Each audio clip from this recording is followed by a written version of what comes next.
सभी को श्री शिवाय नमस्तुभ्यम। तो आज मैं लाई हूँ राजस्थानी गोंद का लड्डू, जो राजस्थान में बहुत लोग को पसंद है। तो चलिए आप लोग के साथ मैं वीडियो शेयर करती हूँ। और ठंड के मौसम भी आ चुके हैं, तो इसीलिए राजस्थानी लड्डू तो बनता है।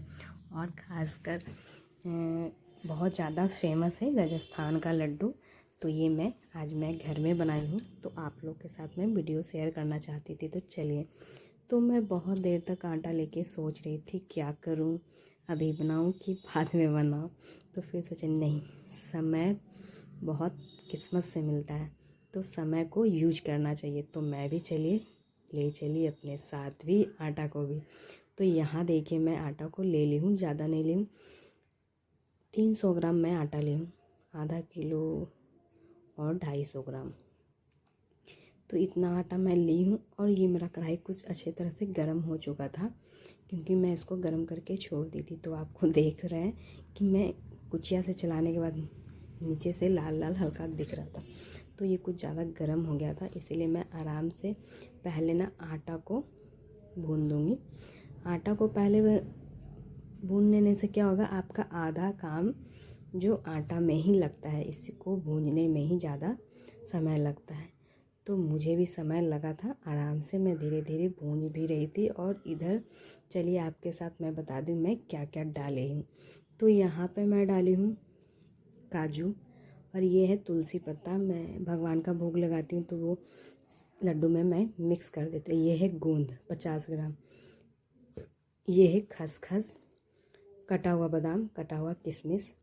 तो मैं किशमिश को काट ली हूँ, क्योंकि अगर घी में तलने से ना कभी कभी फट जाता है, तो डर हो जाता है। और इधर मेरा धीरे धीरे आटा भी का कलर चेंज हो रहा है। तो ये देखिए मेरा धीरे धीरे आटा का कलर चेंज हो रहा है, और मुझे लगभग लग गया था 15 से 20 मिनट। तो यहाँ मैं देखिए मतलब ताज़ा नारियल ली हूँ, आपको तो दिख रहा होगा पूरा वाइट। तो ये ताज़ा नारियल मैं कटिंग कर रही हूँ हाथ से। मेरे पास चॉपर था, फिर भी मुझे समय अपना लड्डू में बिताना था, इसलिए मैं हाथ से ही कर रही हूँ। तो ये धीरे धीरे मैं पतला पतला काट के कर ले रही हूँ। आपको मशीन में करना है मशीन में कीजिए, हाथ से करना है तो वो आप पे डिपेंड करता है।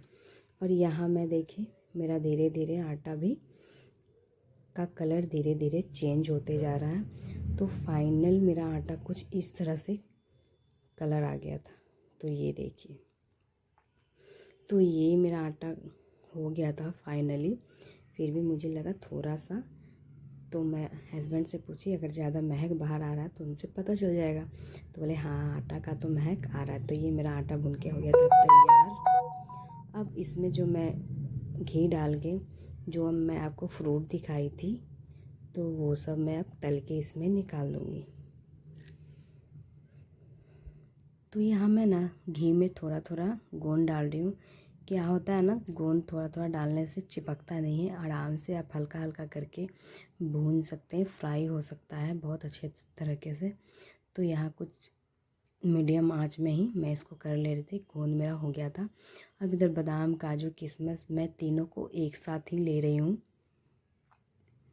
और इसको भी मैं फ्राई करके इसको भी मैं अलग से रोस्ट करके एक प्लेट में निकाल देंगी।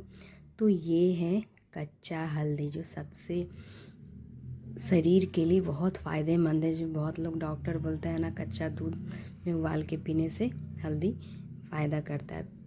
तो यहाँ मैं हल्दी को छील ले रही हूँ। छीलने के बाद इसको मैं ना अदरक कसने वाले से कस लूँगी। और ये मेरा फ्रूट मतलब तल के हो गया था तैयार। और इधर मैं हल्दी कस रही हूँ, कच्चा हल्दी। तो ये ज़रूर डालिएगा, आप एक लड्डू में अगर डाल दीजिएगा ना, तो ये लड्डू सच में 4 चांद लग जाएगा ये लड्डू में।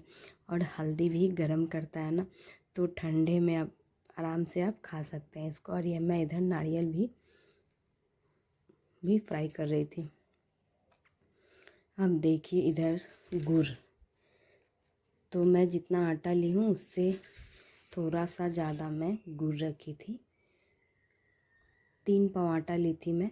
तो यहाँ मैं 400 आधा किलो मैं गुड़ ली थी लगभग। मैं अपने स्वाद अनुसार बना रही हूँ, कम मीठा आप लोग देख लीजिएगा।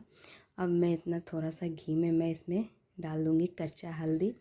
और ये रहा खसखस, जो एक साथ ही मैं दोनों साथ में ही निकाल। इसका कच्चापन निकालने के लिए मैं थोड़ा सा इसमें सम दी हूँ। अब इसमें डाल दूँगी मैं खसखस।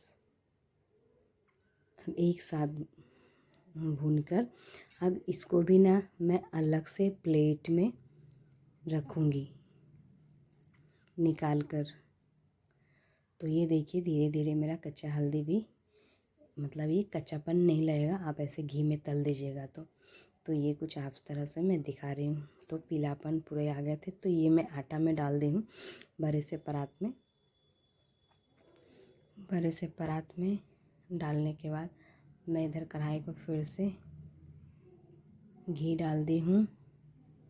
घी डालने के बाद इसमें मैं डाल दी हूँ गुड़, जो आसानी से ना घी की मदद से जल्दी हो जाता है और आपको समय नहीं लगेगा। कम से कम समय में अच्छे से गुड़ मेल्ट हो जाएगा।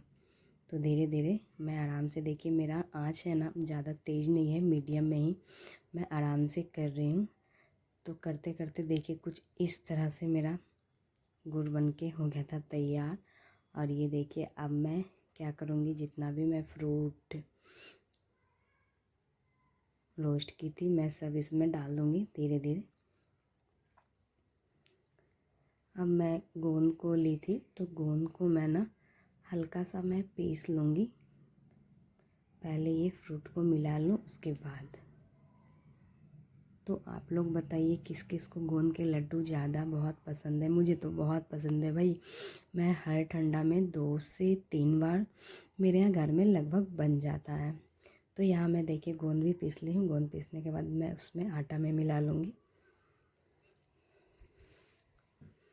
तो आप लोग भी इस वीडियो को देखिए और जल्द ही अपने घर में गोंद का लड्डू बनाइए। राजस्थानी प्रसिद्ध लड्डू है ये, जो घर में आप बना के खा सकते हैं। जो बाज़ार में 1000 रुपये किलो मिलते हैं, आप घर में मैक्सिमम 400 से 500 रुपया में आप 1 किलो लड्डू आराम से घर में फैमिली के साथ खा सकते हैं। तो यहाँ मैं गुड़ को मेल्ट करके मिला रही हूँ और ये गर्म था ना, तो मैं कुचिया से मिला रही थी।